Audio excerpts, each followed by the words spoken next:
The Song of Achilles by Madeline Miller, Chapter 11. The last bit of sun was flaring on the western horizon as we passed the boundary stone that marked the palace grounds. We heard the cry go up from the guards and an answering trumpet. We crested the hill, and the palace lay before us. Behind it brooded the sea. And there, on the house's threshold, sudden as lightning strike, stood Thetis. Her hair shone black against the white marble of the palace. Her dress was dark, the color of an uneasy ocean, bruising purples mixed with churning grays.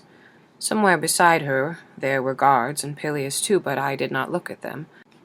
I saw only her, and the curved knife's blade of her jaw. "Your mother," I whispered to Achilles. I could have sworn her eyes flashed over me as if she had heard. I swallowed and forced myself onward. "She will not hurt me," Chiron said. "She will not."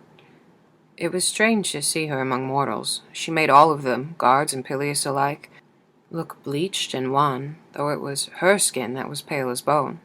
She stood well away from them, spearing the sky with her unnatural height. The guards lowered their eyes in fear and deference.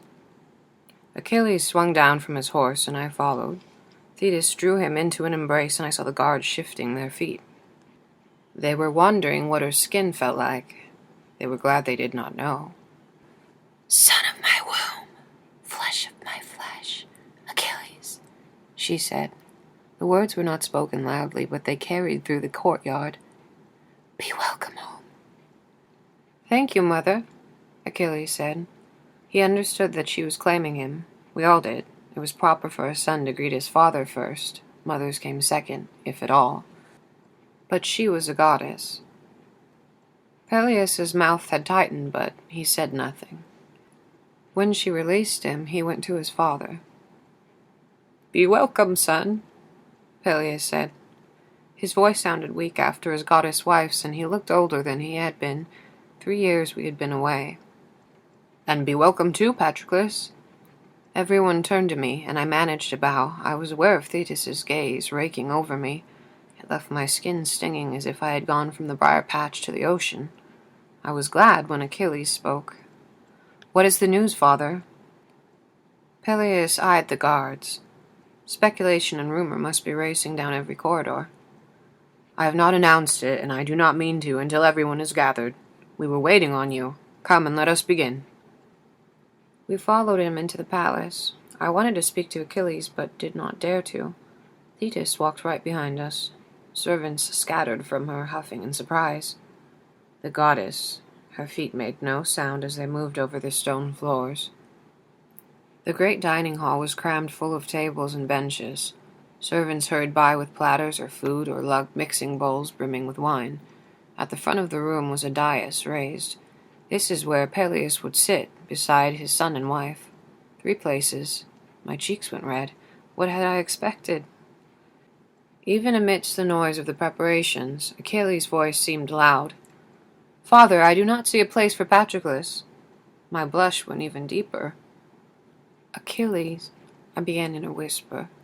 "It does not matter," I wanted to say. "I will sit with the men, it is all right." But he ignored me. "Patroclus is my sworn companion. His place is beside me." Thetis's eyes flickered. I could feel the heat in them. I saw the refusal on her lips. "Very well," Peleus said.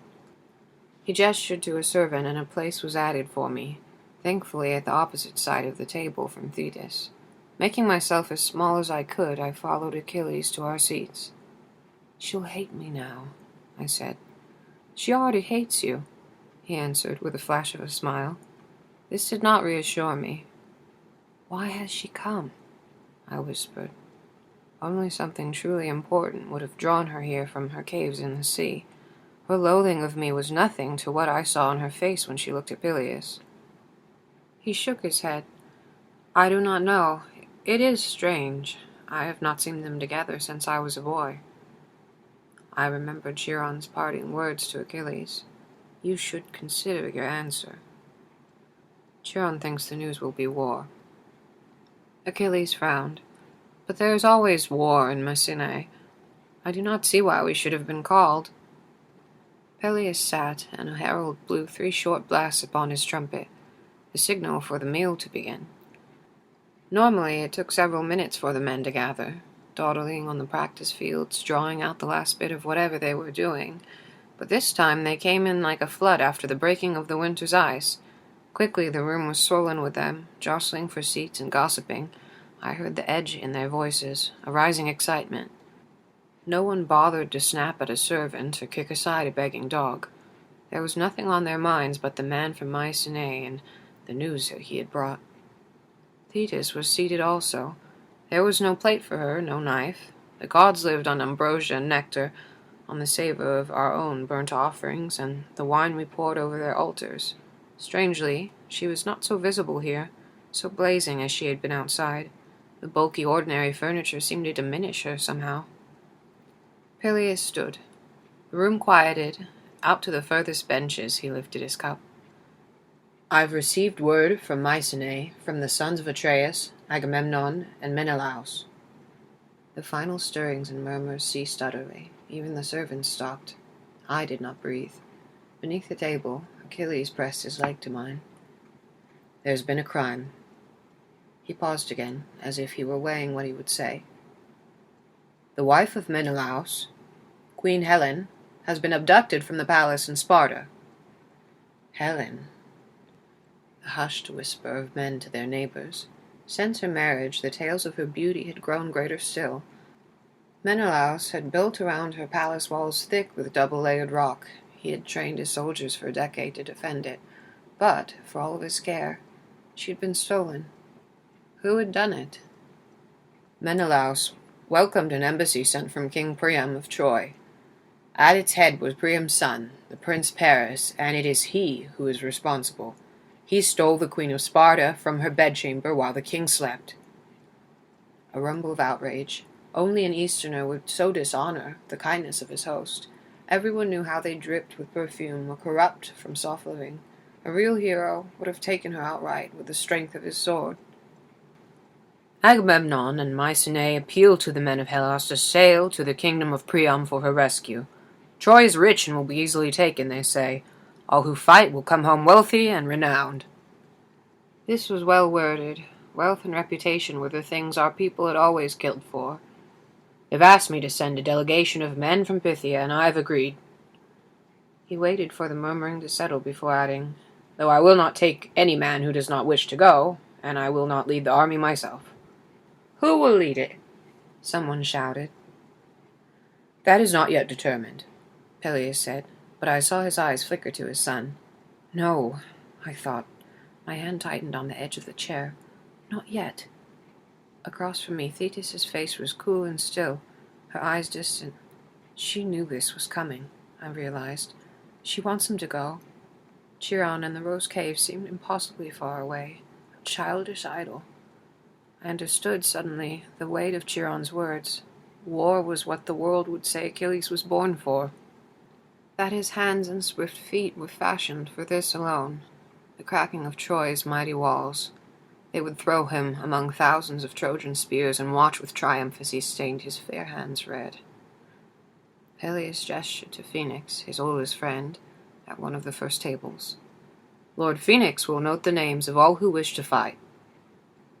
There was a movement at the benches as men started to rise, but Peleus held up his hand. "There's more." He lifted a piece of linen, dark with dense markings. "Before Helen's betrothal to King Menelaus, she had many suitors. It seems these suitors swore an oath to protect her, whosoever might win her hand.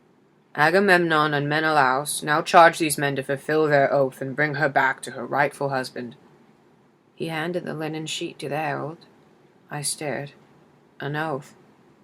In my mind, the sudden image of a brazier and the spill of blood from a white goat.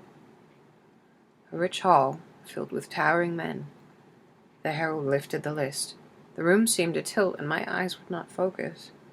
He began to read. "Antenor, Eurypylus, Machaon." I recognized many of the names. We all did. They were the heroes and kings of our time. But they were more to me than that. I had seen them in a stone chamber heavy with fire smoke. Agamemnon. a memory of a thick black beard, a brooding man with narrow, watchful eyes. Odysseus, the scar that wrapped his calf pink as gums.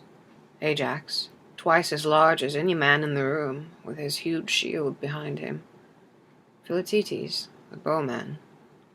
Menociates. The herald paused a moment, and I heard the murmur, "Who?" My father had not distinguished himself in the years since my exile.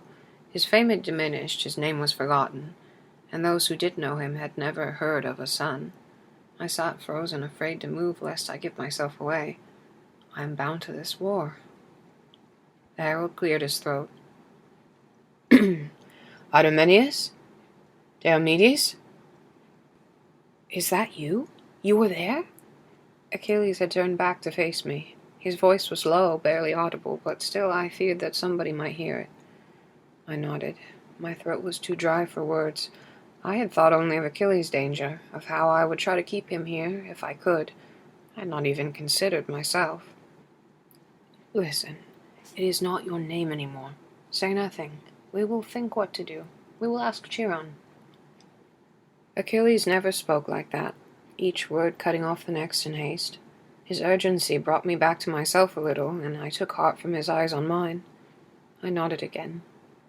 The names kept coming, and memories came with them. 3 women on a dais, and one of them Helen. A pile of treasure, and my father's frown. The stone beneath my knees. I had thought I dreamt it. I had not. When the herald had finished, Peleus dismissed the men. They stood as one, benches scraping, eager to get to Phoenix to enlist. Peleus turned to us.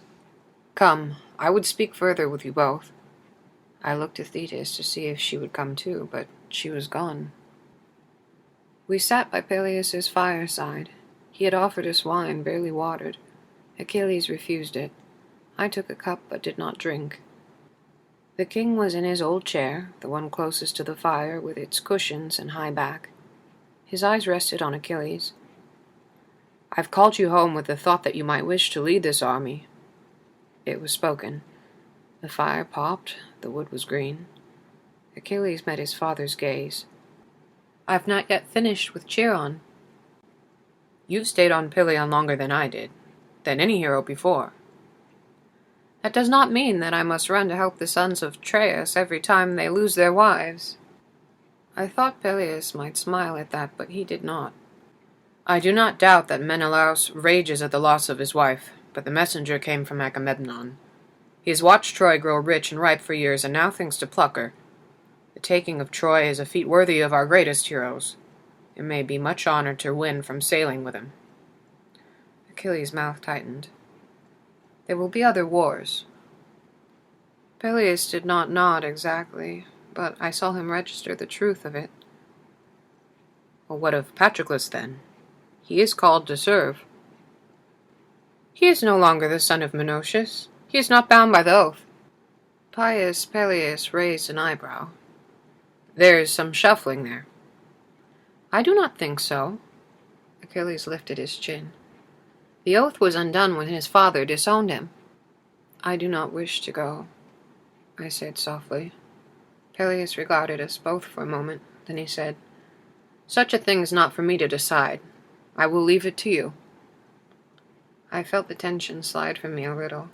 He would not expose me. Achilles, men are coming here to speak with you. King sent by Agamemnon.